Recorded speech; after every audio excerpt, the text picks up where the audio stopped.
Cool. So I'm Theo. My background is that I used to be a software engineer, and during COVID, I really got into real estate investing. My family is all into real estate investing. I have my aunt who's an agent. My dad is an investor. And During COVID, I got into investing too, and uh, we purchased some units. Currently um, managing a couple small apartment complexes. One of them was bought completely seller financed. Um, Nice. and Also in the past couple of years, we've just been doing some real estate deals, built a couple tiny spec houses that went pretty well. And Also, I'm a real estate agent in Washington.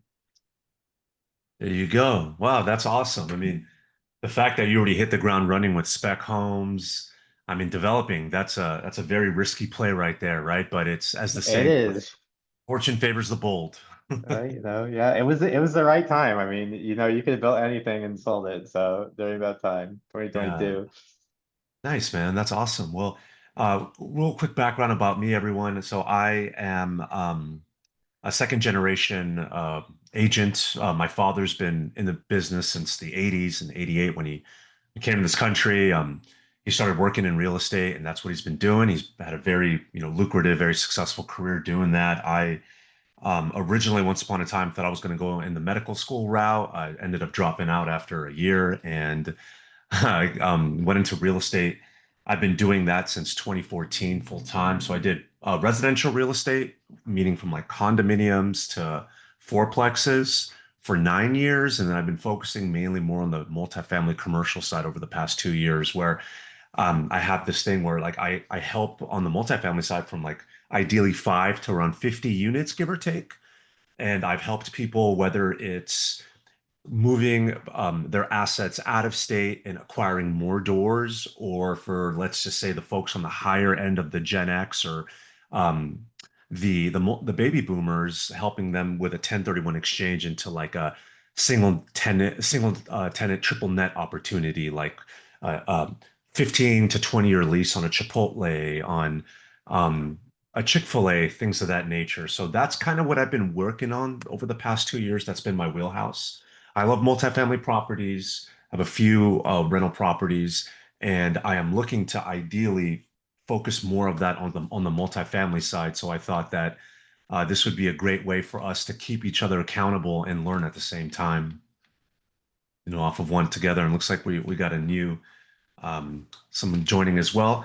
And Stevan, what about you? Please tell us about your background. Do you have any rental properties? How long have you been doing Yeah, this I for? have one property. I'm the European transplant, essentially came from the graduate school, Texas, Texas A&M, UCLA, Washington State, Seattle, and then I got a job at the University of Alberta, and then I was going back and forth, but then COVID hit, and I stayed more from this side of the border, and then I had a family in Seattle that has a multifamily kind of homes, Mhm. decent family.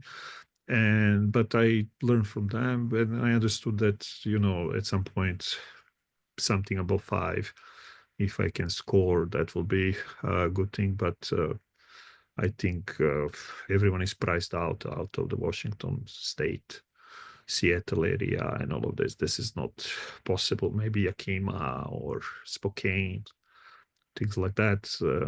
And then I just don't know anything about when it comes to the numbers, when it comes to multifamily, and I don't understand entire calculus.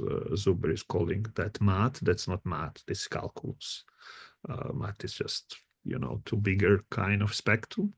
Mhm. And I like to learn that calculus, and kind of to have a more ear when somebody saying, oh, 5 to 10, because I realized with experience of my family that, it's very lucrative, and one deal will essentially be just enough for me for the lifetime. But, I don't have true experience beyond the numbers.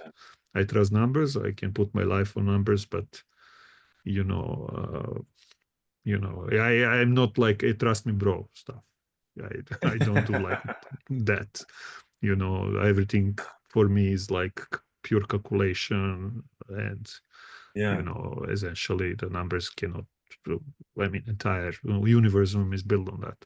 So that's why I'm saying, and I would like to learn, and kind of, I'm just using my opportunity to that school that super organized, and Right. this time was only one that is kind of fitting for me because I have so many duties off and online. Yeah, I see. Yeah. Well, we can definitely help you with that. We have Yeah. field that can talk about the Washington market. As you guys can see in my signature, I'm based in California, and regarding the underwriting, um, I've gone through all of my CCIM courses, which stands for Certified Commercial Investment Member. It's a designation that maybe 3 to 5% of commercial brokers have. And it just, there's a lot of insight that they teach you. And that's something that I wanted to bring to the group to show you how to do underwriting, whether it's quick back of the napkin stuff or just really getting down in the numbers. You being a numbers guy, you'll appreciate the spreadsheet that I can pull up in a bit. And Gene, we appreciate you joining. If you can tell us a little bit more about yourself, Castillo and I want to make sure that we can cater these calls to you folks for tuning in. Yeah, so I am based in California as well. Nima, is that how you pronounce Mhm. your name? Yeah, based in California as well. I invest out of state. All my investments are single family homes. Okay. I have been, since day one, I wanted to go into multifamily. Mhm. I wanted, my first deal to be a duplex. I just can't seem to get into multifamily. I got into single family and it's been a good experience so far. Uh, Mhm. it's not perfect. Still learning a lot, but I did like getting into single family got me into the game, I would say. Mhm. Yeah. And I have been listening to a lot of content um, from Michael Zuber and potential opportunities in multifamily. Uh, Uh-huh. so, um, so, I thought I should, continue even if I haven't been able to acquire any multifamily property. I thought it might be, still good to continue learning in case the opportunity comes up and just want to be ready, I guess, for the opportunity. Right. Yeah, absolutely. And Theo, what's your with your investing that you've done before? What are your thoughts on what Gene is saying regarding like single family, comparing that to multifamily? I think that getting into single family can really be the easiest way to get into real estate, and it's not that much of a leap to get into commercial and multifamily.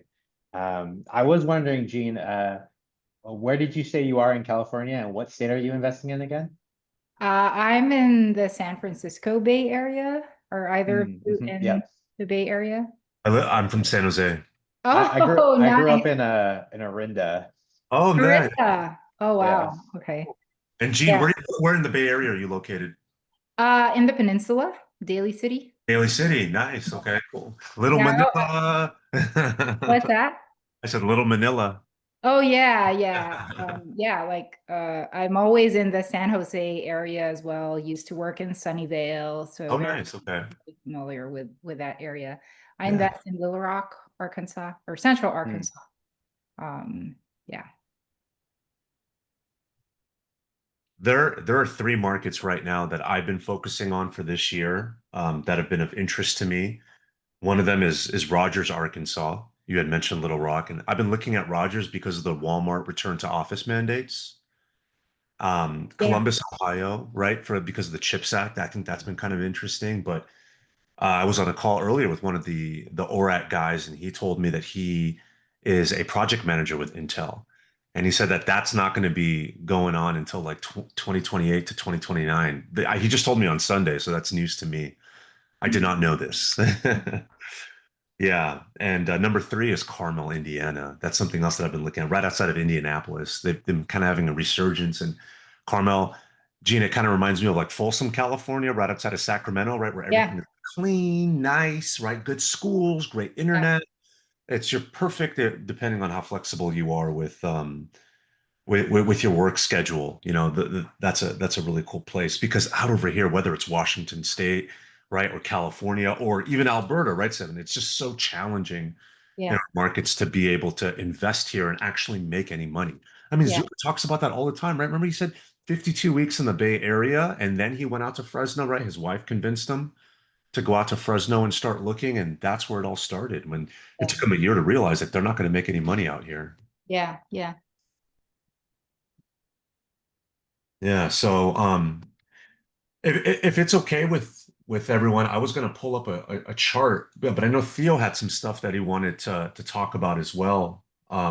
What are your thoughts, Theo? Do you think we should be chatting about those things and then get into the numbers? I think we should get into the numbers first. Yeah, okay. Yeah. Well, let me pull up something that I was doing for an investor client of mine, okay? And I'm going to share my screen over here, and then we can chat about it. Um, I'm going to assume that most people haven't seen this. Just for simplicity purposes.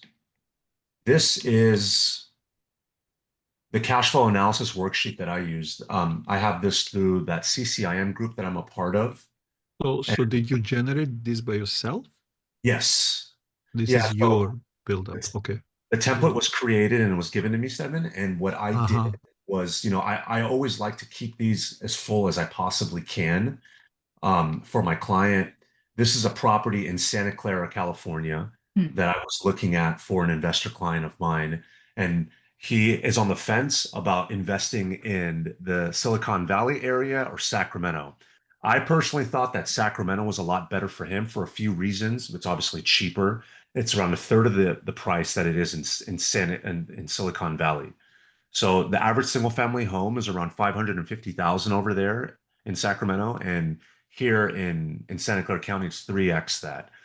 And at the same time, as we all know, like I like to use this nomenclature of trapped equity in our market here, as the prices have continually risen, the amount that you can charge in rent is nowhere near proportional to how much the price has actually risen, right? So it looks nice on paper, you're rich, but the amount of cash flow, that's a different subject. And that delta is what I like to call trapped equity.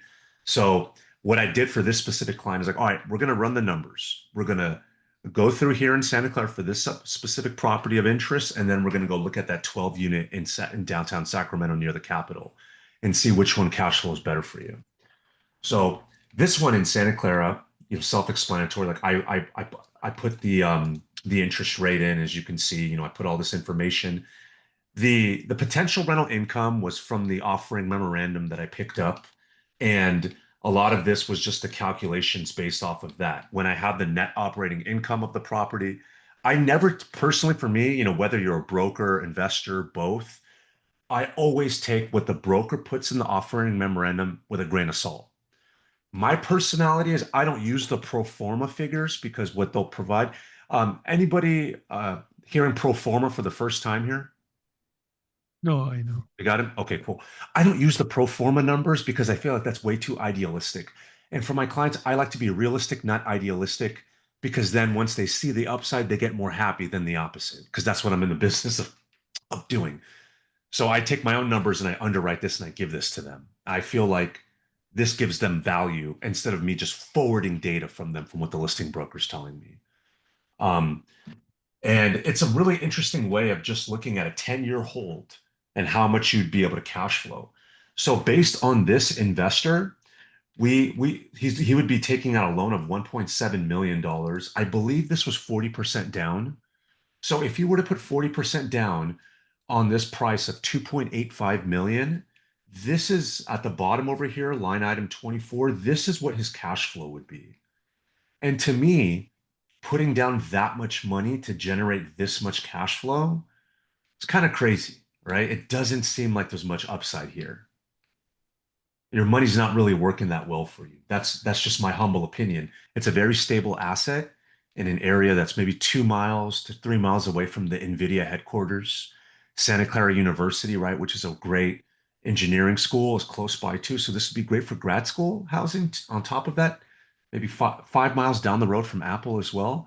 But the point is that the cash flow, in my opinion, is just so low relative to what you're putting in to this But property. that's not UC Santa Clara. Is this UC Santa Clara you're talking about?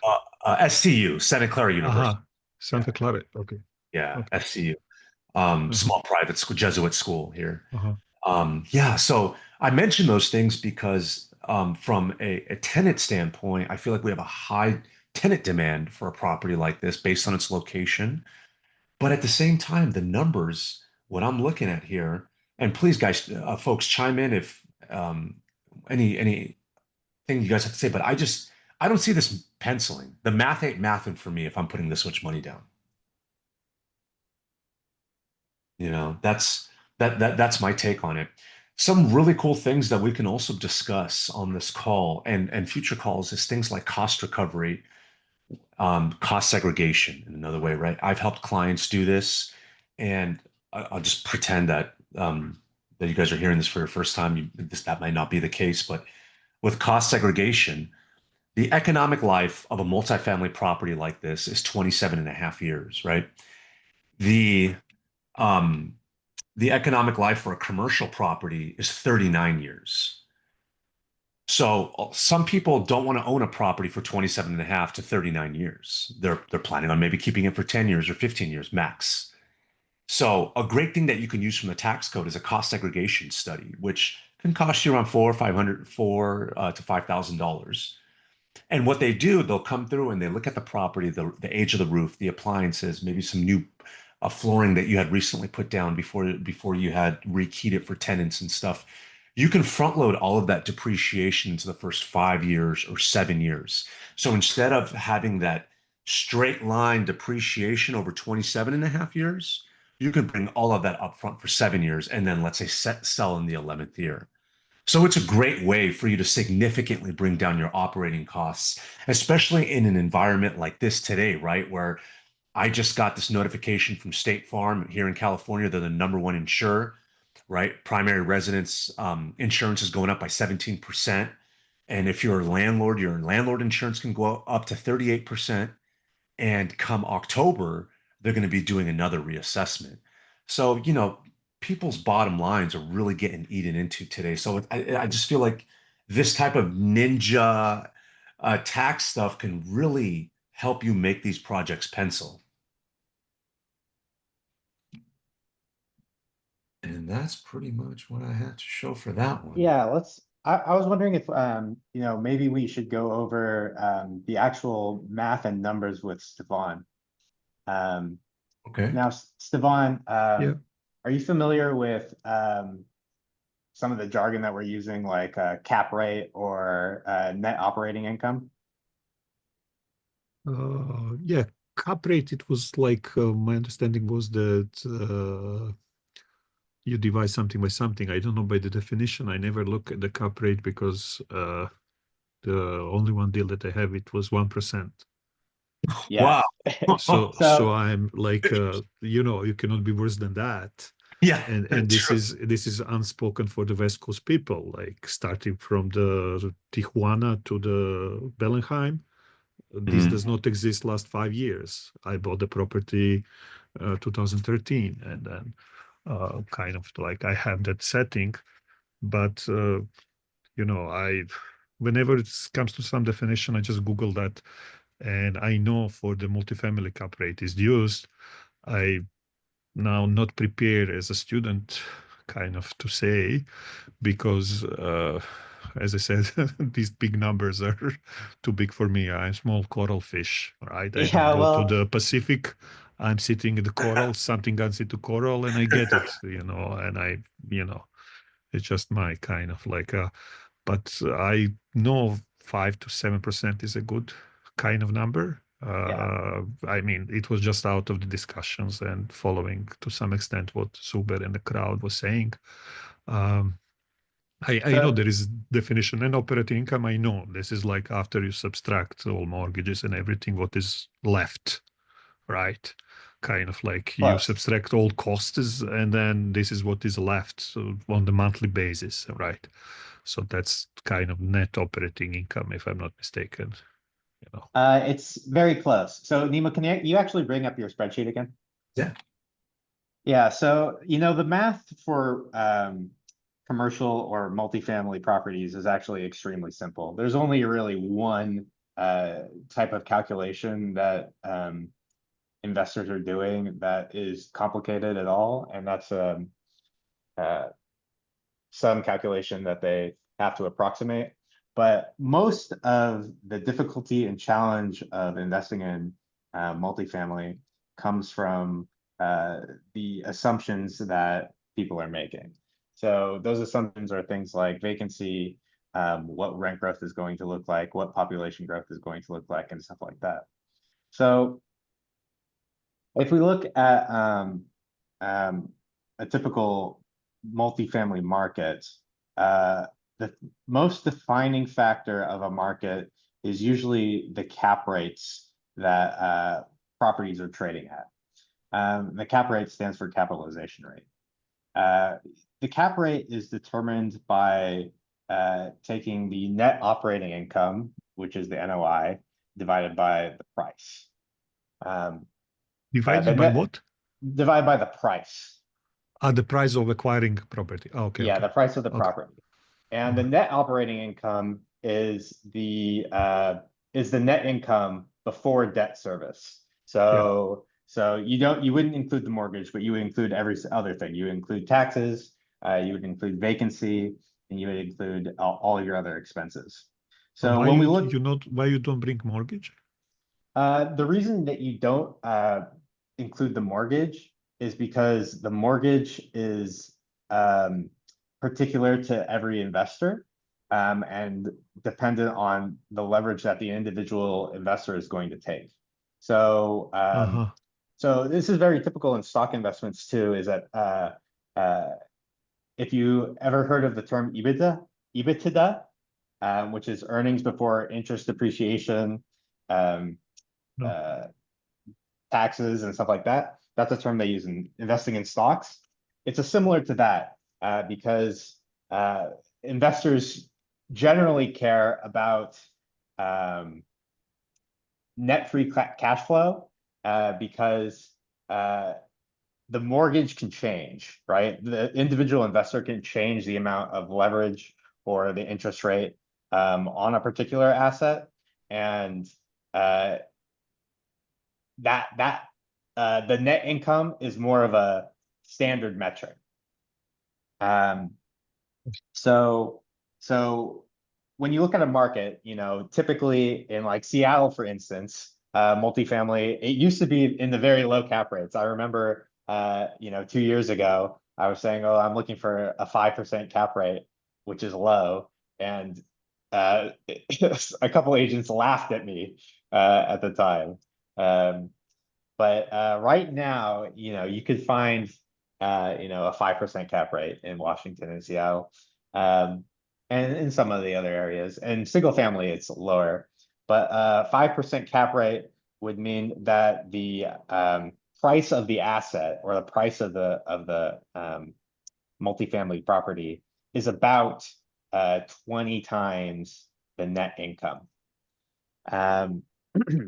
So, when we look at Nima's spreadsheet, we can see the gross revenue at the very top, line 1, right? That's going to be what the property is going to generate if it's completely occupied. Now, a property is almost never occupied. Usually, an industry standard is to assume at least 5% vacancy. If you're more specific, brokers or other agents or collectors of data can tell you the specific vacancy for your product in your market. So if you're looking at industrial or office, they might have a completely different vacancy rate than multifamily. But a very typical vacancy is about 5%. So that's just kind of an assumption I like to put into my spreadsheets. So you would take 5% off the top. Then you would go into your expected expenses. That's going to be, property taxes, which you can find. That's going to be, management. If you have management, it's going to go into repairs, your assumptions for repairs. That can depend on the age of the building. It's going to be, water bills, electric bills, things like that. And then you would get to your net operating income. So that's line 7. Then from there, you would calculate how much interest am I paying on my mortgage. So you would say, well, my mortgage is 7%. I'm paying this percentage in interest and this much in principal. I can count the principal towards my bottom dollar as a profit or as a savings, and the interest is going to deduct from my net income. And eat into my free cash flow. So I would say, looking at Nima's, because I haven't seen this. So where I will put mortgage in this, like, let's say if I have this sheet, Yeah, so you or see I here get in this line sheet. 17, line 17 is the net income, right? And then line 18 No, yeah, is annual the debt. annual debt service. Debt where would come in annual Yeah. debt service. Okay, that's where mortgage comes like annually. Yeah. So you do your debt service afterwards, and then line 22 is the cash flow after Yeah. that. So you see in line 22, the first Negative year, first year. it's Negative. negative. It's a negative cash flow. Yeah. Yeah. But then line 23, he adds in some tax savings because he's able to depreciate the building. And that would, that depends on your, that's going to depend on, your own personal tax liability also. And then at 24, he says that's the net cash flow after tax savings. Yeah, so when I'm comparing buildings a lot in Washington, the very first thing I'm doing is I'm looking at the cap rate. That's the most standard metric that investors and brokers are using. And usually if something is a low cap rate, like a 3, it's usually a property that's in either a very high appreciating market or area, so somewhere like a downtown, or some property that has a lot of opportunity to be redeveloped. Something that can, a property that's maybe zoned for a much higher use. And then if something is a high cap rate, usually it's in a less desirable area. So, if you go further out from high growth areas into lower growth areas, the cap rate in there will generally be higher, maybe in the 7 to 10 cap rate range. So right now, in my market, there's not a lot of multifamily for sale, and multifamily is around like a 7 cap rate, but there is a few office buildings for sale, and they're not as desirable as multifamily because investors don't believe there's as much growth or potential there, or it's more risky, more vacancy. And those are being offered at a 7 cap. Let me ask you one question. Like when you're generating the cap rate metric, you are kind of by yourself calculating all of this, or this is something that you're relying on some other source of information from the website, from the, so how much you trust that, because that's if everything is decided with respect to that measure has to be from somewhere, and either is coming personally from you with your knowledge, or you're saying I'm using the Zubers, or I'm using this PropWire, or I'm using the Bright Investor, or Bigger Pockets, or you name it, and then you're getting that. What I'm using is I'm using my own knowledge of the property market of my market. So I'm saying, I see. let's say I'm examining a 5-unit building, and it has a bunch of 2 bedrooms. I would say, okay, I know what these will rent for because I have 2 bedrooms in this area. They're of similar quality. or I see other people's 2 bedrooms, I see what they rent for, I can say that this is what I expect these to rent for. You know, if they're renting, I can also use the data that they have on hand. So the broker will usually provide information on what their current rents are and what their current expenses are. And then I will take, I'll go on both their current expenses and their current rents and see, okay, this is what they rent for, and this is what their expenses are. And then I'll compare that to what my expected rents and expected expenses are. So for example, I'll go through and say, okay, everything is in line except for the rents. I think the rents could be a little bit higher. So if I think the rents are higher than what their rents currently are, I can say, oh, the cap rate on this is actually going to be a little bit higher, which is going to be a little bit more desirable. On the flip side, there are many times where I go to a property and I say, well, I can't operate this at the expenses that you're operating them at. Because let's say I am operating the property with increased expenses because I require a property manager, while the person who's operating it currently doesn't require a property manager. That would mean that I have this added expense, which lowers my expected return. You know, and then I also go through things like insurance, you know, making sure their insurance is in line. If I know, like right now, insurance is increasing a lot in the market,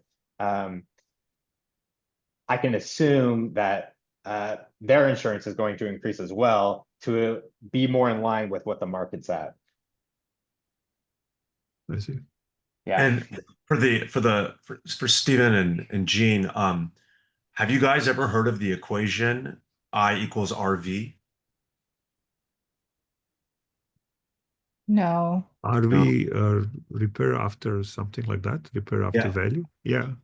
So, just like what Theo was talking about, to piggyback on what he was saying, if you want to learn like these quick back of the napkin types, like if you want to find out what a cap rate is, just like what Theo said, you take the income and you divide it by the price, right? So, I equals RV is an equation that I learned when I first got into commercial real estate, and the I stands for income as a net operating income, equals the R, which is the rate, the cap rate, and V is the value of the property, or purchase price, list price that it's at. And if you know two of those variables, you can find out the third one, Third one, yeah. right? So that's an easy way for you to calculate what a cap rate is pretty quickly. And because the cap rate, some people will say like, should I go for a low cap rate, a high cap rate? Well, it really depends, because a capitalization rate is a measure of risk. If you want something that's a very, very low risk, they usually go for low caps. If people are saying like, I only invest in, let's say, 7 cap or higher.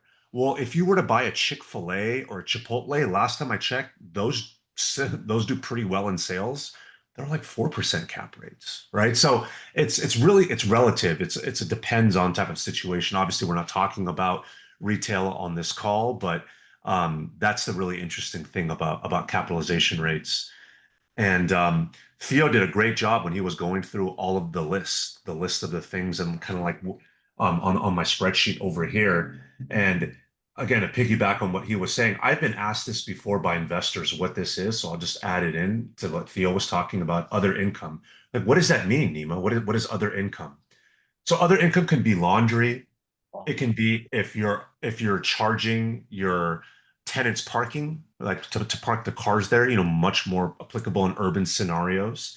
Or there's times when a landlord will offer, like my in-laws, they'll offer because they have like a big lot in the back, and they offer a cell phone tower there. So they get monthly income from the cell phone tower. So that's something else that you can put into other income, or even if you come across the spreadsheet. So I just wanted to kind of add that in, be a little assistant to Theo there.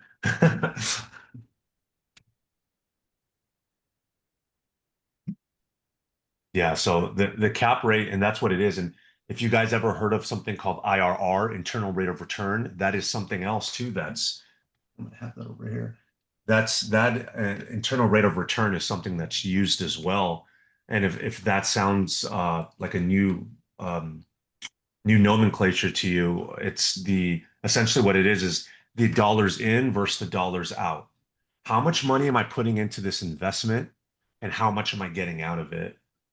For a lot of my clients, the target for them is in like the mid to high teen range between, let's say, 14 and 19%. That's the target IRR that they're looking at. And you'll hear this term if you haven't already thrown around a lot as well. A lot of the investors I talk to, they prefer to look at IRR than cap rates, but that's more of a personal preference. But it's very high, like 14% to 19 today. It's very high. Yeah, yeah. So Yeah. This is like, 5 years ago, fine. But now yeah. Uh, that's, I cannot even see the market that I kind of know and follow that can give you that.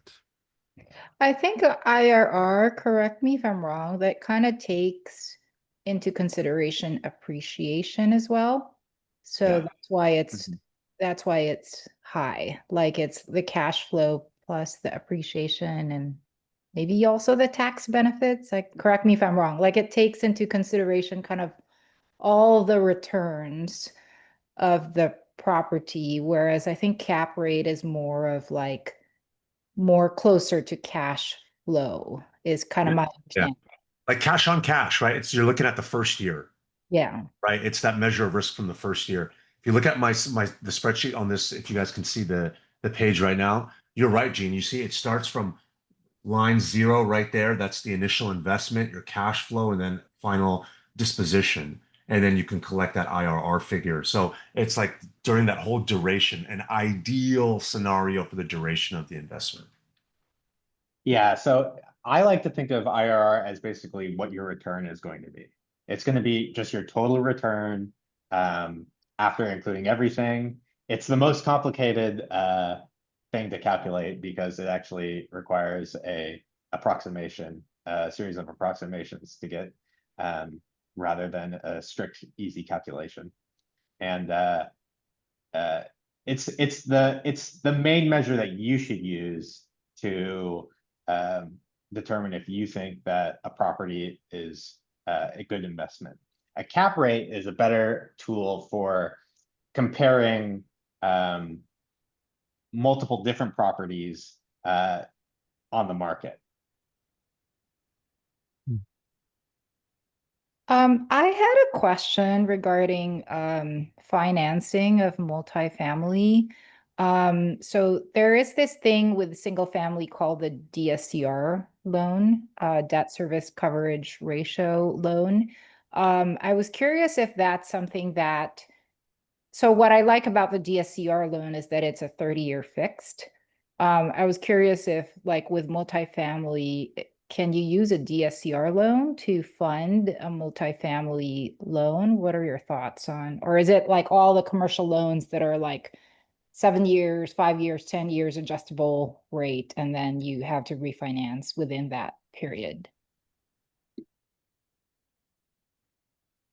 Well, in commercial financing, almost all loans are actually DSCR loans, in the idea that they're going to require the property to cash flow a certain amount uh, over the um, over the debt service in order to qualify for the mortgage. Now, there are lots of different commercial products, but the main products are going to be these 5 to 10 year fixed products. Um, I'm actually a fan of going for, like a 10-year fixed because I believe that usually within 10 years, you're going to be refinancing. I know that that's not really like the one rental at a time, 30-year fixed mindset. Um, but I'm not sure if there are necessarily, Nima, do you know if there are 30-year fixed commercial products that you've come across? I haven't seen him myself, and I totally agree with what Theo said. I hear Zuber always talking bad about the arms. This house that's about to be a rental that I'm in right now, we're actually moving on Sunday. I got a 10-1 arm on this one, and I thought it was a much better play just for my own financial things. Like I know a lot of the arm loans have a bad rep from the 08, 09 time frame, right? But if you can find a good one, like I'm very happy with my loan for this one. It was a 10-1 arm. Yeah. And like what Theo was talking about with the DSCR, from my experience, most of the lenders that I talk to, that sweet spot for them is around that 1.2 to 1.25 DSCR and better. And I'll just say it, and just you may already know this, but and what that is, right? That 1.25, it's like you're making $1.25 for every $1 that you owe on the property. So it's cash flowing basically.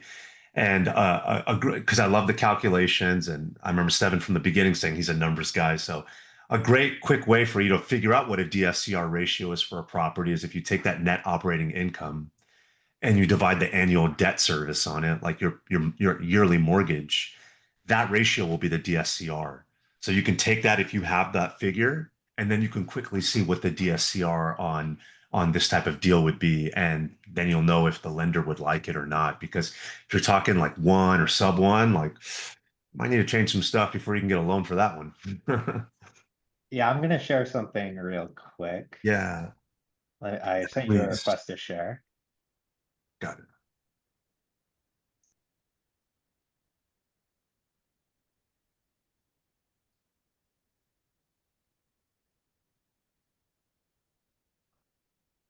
Sorry, can you see this? Let's see. Maybe I have to stop sharing my screen, huh? Let's try this. There we go. Now I can see your screen, Theo. Okay, great. So this is an email I get regularly sent from a lender I've worked with. And what they do is they send um, basically they do a lot of conventional loans where uh, they write up a loan and then they sell it to Fannie or Freddie. Um, so they start off with the indices, right? So these are some of the indices that uh, lenders are going to use when they're calculating their rates, right? So they're always going to be about an index above. So it can be, anywhere from like a point to 2 points higher than the indexes, or maybe even 3 points. So usually they're going off the 5-year treasury, the 7-year treasury, the 10-year treasury, and then the 30-day SOFR average, which I think is used for floating rates.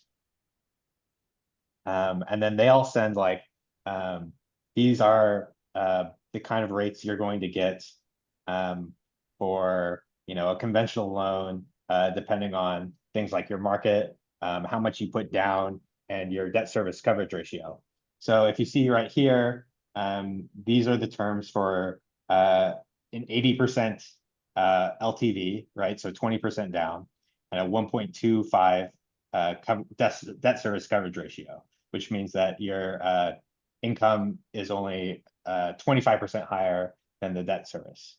So you can see here, if you get like a 10-year, the spread is, about 1.5, and the rate can be like 5.7 to 6.1. Then if you put more down, you're going to get, a slightly better rate. And then over here, if you're doing 55% LTV, so 45% down, and a 1.55 debt service coverage ratio, you're going to get the best rates.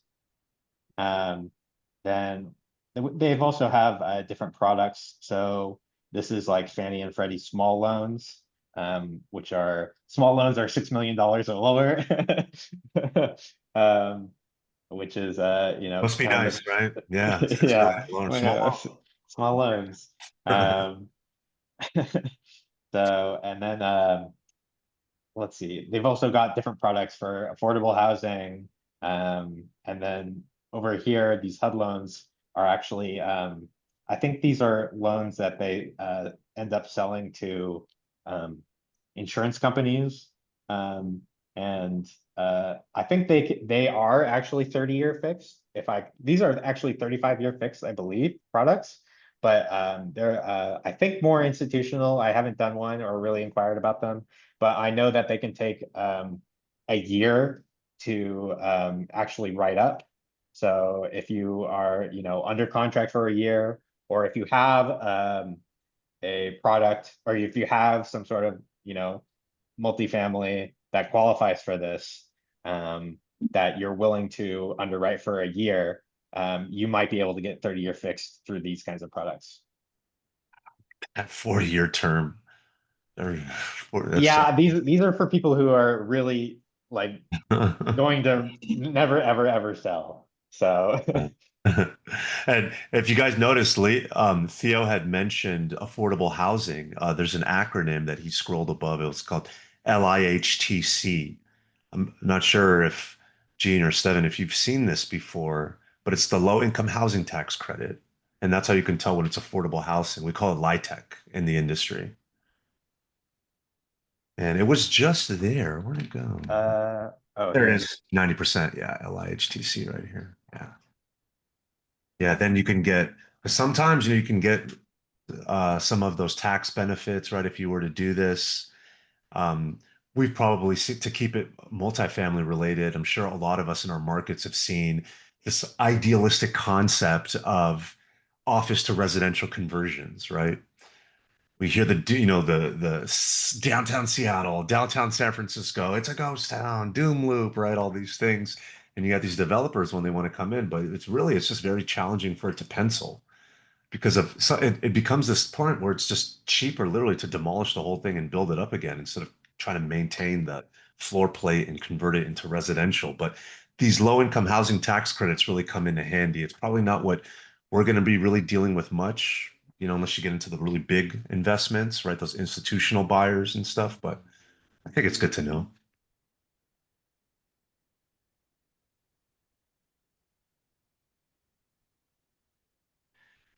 Have you guys, Gene or Seven, have you guys seen like a multifamily offering memorandum recently, like how it would look like?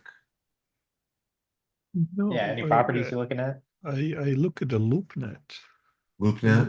Okay. LoopNet was the only one, and then I kind of have some email automatic from the East Washington State, from the Spokane. Mhm. Spokane is like its last kind of last resort when it comes to Washington State. So Yeah. I wouldn't say Spokane's the last resort. Maybe like those, middle resort, but it can get more last resort than Spokane. I can tell you that. Yeah, I just have a feeling that Seattle with the Amazon and Bezos and Microsoft, this is like everyone is muscle out. There is no way that some particular insight can give you an advantage that can be, at least in my case, can be transformed. Like I cannot take the SCR loan, for example. For me, it's like super complicated. Like think Hmm. like because of the DSCR loan have to be for the business. And then my tax issue is I have both taxes on both sides, and then it's a nightmare. So that's Yeah. beyond your game, kind of like, nobody knows what kind of issues are these. So that's like a complexity that is why it's so difficult, right? But I see that product is fantastic for the someone who is a US citizen and you know just flies to the Paris and comes back. You know, otherwise, you cannot get that, right? It's a kind of a limiting factor. I mean, I wouldn't say it's limiting factor for the audience. You can work it out, but there is additional levels that you have to know to be understanding, to acquire, and to be kind of aware when you are dealing in that game. I know people from Canada who are doing that because they're pulling the money out of the big cities, Vancouver and Toronto, and they're deploying. But even that is done. I mean, like there are Vancouver people who pull out from Vancouver and they will deploy it into the Yakima area and south side of Washington State and things like that. But that as I said, that's very that's on the big sea game, and I'm, as I said, like I'm Nemo, like coral fish. I don't. It's That's it's funny. it's it's too risky. Simply, it's too risky. You're going to the open Pacific, and it's the whales and get, big fish and can eat you easily. That's, I, I was thinking that since I have a CoStar account, that we can find like a subject property that any of us are actually interested in, and we can pull it up, on next week's call or any of the weeks, and we can discuss it. I'd be happy to pull it up for you. I can show all the information, and I pay way too much money annually for this service, so let's use it as much as we How can. much? Dude, it's like 3,000 A month? a year. Oh, yeah. Because I got the group, we got it like a group discount, Hmm. but it's usually even more, right? Like I've heard some people paying like 2,000 a month or something like that. but what is that? What do you This have is, this? can you see my screen? Can you all see my screen? Yes, what's Yeah. that? I never This saw is this before. CoStar. This is like CoStar LoopNet. Ah, CoStar oh owns yeah, this is LoopNet. the LoopNet. Yeah, it was red, now it's blue. Okay. Yeah, yeah. It's the So same company. look at all Ah, this okay. information that it can pull up, right? So this is that same property that I was talking about that I pulled up the figures for. So Mhm. now you can kind of see like, hey, nice to meet you. Meet me. Look, this is what I look like on the outside. Um, yeah, this is in my market where I sell right now. And and this is the type of information like we brokers have. So this is an 8 unit, it breaks down the unit mix, self-explanatory, right? The sizes. Um, some of the really cool things, it talks about, and you always have to check for accuracy when it comes to CoStar, but here are like the market financials. So if you want to compare the subject property to what's going on in the area, whether it was 2024 to 2023 and 2022, you can kind of do a little compare and contrast here. Um, if you wanted to run comparables for this, you can do that as well. CoStar automatically pulls a bunch of comparables for you, and then you can choose which ones you want to keep. You can go with all of them or make your own comp list. These are the six that pull up, and it just kind of shows me exactly where. How accurate is I CoStar's was data? about to ask that. It's a really good question. Yeah. So, my humble opinion, I think CoStar is great for multifamily. They own homes.com, they own apartments.com. So they've been really honing in on that Dang that uh, it. that data. Yeah. So I've found it to be a lot more accurate, let's say, for multifamily than industrial. I'll usually take what they give me, but they just have the demographics and just information that they offer, even when it comes to, I think they may even have, is it crime rate? Do they have crime So, rate? so Nima, to be more accurate than what then? You said to be more, Oh, I'm sorry. Then like in the commercial real estate yeah, ecosystem, right? We generally have four asset classes: multifamily, retail, yeah. industrial, and Uh-huh. office. Okay. Oh, in that So sense, you're saying more accurate than industry. yeah, because they, Okay. they they especially since they purchased a few like homes.com and apartments, like since they've acquired that IP, I feel like their data has become better recently because of that. Mhm. But maybe someone would be like, you're on drugs. What are you talking about? I don't know. I mean, you gotta for sure vet it, but I found it to be pretty reliable. And see, I can pull up all of this information as well. So we can come to these group calls and we can, put in a subject property and look at it all together, and we can all like collaboratively do this. Yeah, this is great. I have a subject property actually that maybe we can look Okay, yeah, let's do it. at, at some time. Oh, today? Yeah, let's do it. Let me try to look for it. Hold on. Okay, I think So, we got a few more minutes. Might as well do this, right? And we can bring it yeah, back next week. Also, I name. wanted to say hi to Jim. Thanks for joining us. Oh. What's up, Jim? Hi, Jim. Hey, pretty good. I'm actually tiling a shower. I thought I was on mute. Sorry about that. No, no. We appreciate you, the support, everyone joining. Yeah, This, that's this, something. It's something I'm not ready to get in now, but I definitely will be in a year or two. yeah, Good. we're here for you. It's great practice for us as well, and just having a community. Theo and I are going to try to like compare notes and try to bring as much value as we can to these calls, Gotcha. right? And the more we know what you folks want to hear, because like we want you to keep coming back and to get value out of this. So please let us know. It's remember Jerry Maguire, help me help you. I'd rather it be showing the money. Yeah, right. Hey, we'll get to that. We're gonna get to that, my guy. Yeah, I live in Fair Oaks, so you're moving to Folsom. Yeah, Jim, Yeah, I'm yeah, yeah. on Sunday. That's right. You're the Yep. grumpy contractor, right? Yes, correct. My man. Yes, sir. Yeah. We're moving up on Sunday, and it would be great to meet you in person and shake your hand. Yeah. Yeah, I'm under contract on a new deal up in Calaveras County. Oh, So, nice. Okay, yeah, right on. it's a bank foreclosure, but residential.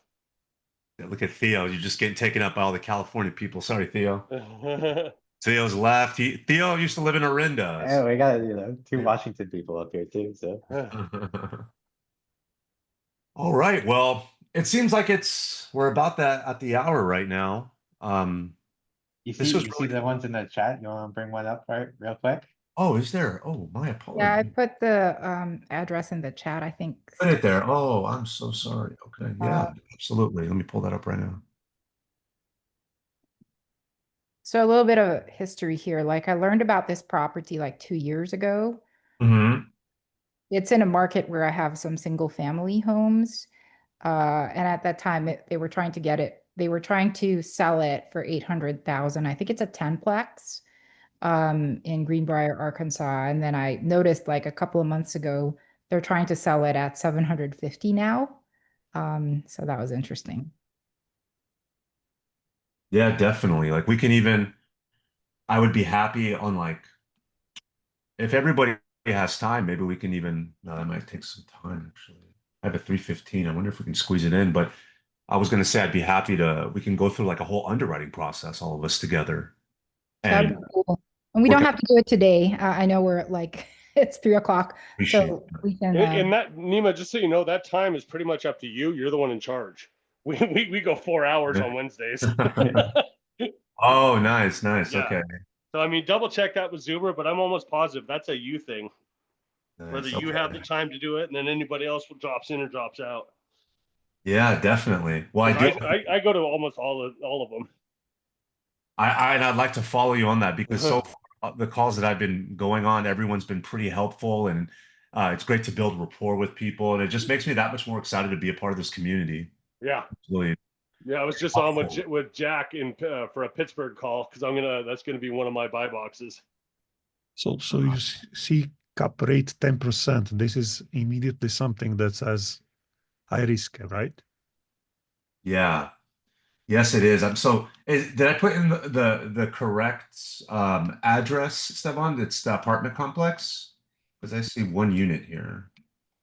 It should be four. It should be fourplex. You know what? It wouldn't show up for me because this is just for commercial. But I can pull that Oh, up maybe on my regional MLS. So Yeah, fiveplex. so commercial meaning that it has to be generally, 5. yeah, it needs to be 5 or more. Okay. So I'm gonna pull up Jeans, and then we can look at this one because I believe she said it was a 10 unit. But those automatic generated cap rates, I'm not sure I would trust them. So I would trust it more if a broker is putting it up, but I still wouldn't trust it.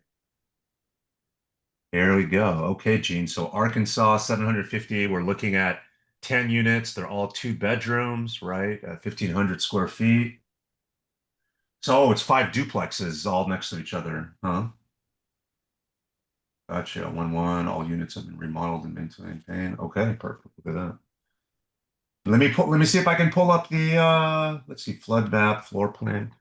Let's see what CoStar, what the brokers have given CoStar. So we have a so I can why am I drawing a blank here? Floor plan, thank you. A floor plan that they've offered, but I don't see an offering memorandum. This is something where we would pull and from the broker, and then we can calculate these numbers. Gene, I'm curious regarding this property. What was your question? Oh, you're You're on mute. muted, June. Sorry, it's just something that I've been looking at. I did do like an underwriting, but I used a single family template. I had some like assumptions Uh-huh. um, about it. It's just something I'm keeping my eye on because the first time I heard about it 2 years ago, they were trying to sell it at 800. Now they're trying to sell it at 750. I have properties like single family homes close to this property. I'm pretty familiar with the property. sorry, with the area, with the market. I really like the market. So yeah, I mean, one of the things that I think about is like maybe at some point doing a 1031 exchange, and this would maybe be the type of property that I would like to um upgrade, or what's the word, like scale up to. Yeah, like through Maybe I don't 1031. know, but the numbers have to work. um Mhm. Definitely. It's also in a flood zone. I mean, some units are in a flood zone, so that's a little bit of a, I don't know, like, I don't like having an additional flood insurance to pay for, because that cuts Yeah. into cash flow. But I just thought it's just something I'm keeping my eye on. I haven't done a multifamily like deal analysis. I just use my single family like knowledge. I don't know if that's the right way to analyze the property. So yeah, that's Yeah.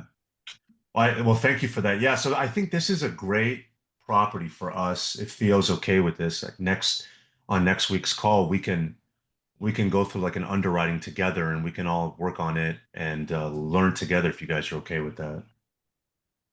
That's yeah. great with me. Yeah, okay. And by the way, Theo, my mistake. As I was looking through this, I was calculating like how much did I pay for CoStar again? I think it's actually with the group rates like 500 a month. So maybe like 6Gs actually. But anyway, Okay. yeah. So let's use this behemoth at our disposal for us to learn and underwrite and collect data, and we can go over all of this. Yeah. So I really appreciate everyone tuning in today and jumping on here. Yeah, no, thank you. I learned a lot, and it's great you have CoStar. Yeah, I could be the guy. Now tell your friends, guys. Tell your friends to come. Hey, one big question for you, and you might have addressed this before I jumped on. Uh, 30-year debt on commercial. I don't see Yeah. it. You don't. No. So, We because you hear people getting it, but a lot of those are different circumstances. Yeah, from my experience, I've just like what Theo pulled up right before you hopped on the call, Jim. It was like 5, 7, 10-year terms that I'm used to seeing. Right. Okay. Yeah, I mean, if you're gonna go, you might be able to get a non-conventional lender who's doing it, to hold themselves, like, convoy homes or something like that. But Yeah. conventional loans, you're not gonna be able to get 30-year debt unless you're doing some very, very specific products Oh, that I can't do conventional anyway. That's not. I've been self-employed for 30 years. yeah. So there's some very specific products that you can get 30-year fixed debt on, but they're difficult to obtain. Gotcha. Yeah. And Jim, since I'm moving up to that region, I've been cold calling property owners, trying to build rapport, getting in with the BNI groups, the provisors, and some of the like the Sacramento Metro Chamber, for example. I would love to meet you in person because I don't have a general contractor up there, and you Gotcha. obviously being an ORAG guy, I would love to be like, oh yeah, I got a guy. You're looking to do a remodel, I got a guy. So you and I got to talk about that. Yeah, I'm being very selective anymore. So, because I'm Mhm. trying to do my own stuff, I've got 3 birds going right now. Plus, I have 7 other Wow. projects going. Nice. Well, that So, makes me want to talk to you more because yeah, you're limiting that. It's a whole supply and demand, right? If you're that exactly. busy, then I'm like, all right, then clearly you're doing something right. So we got to talk. Yeah. Okay. Perfect.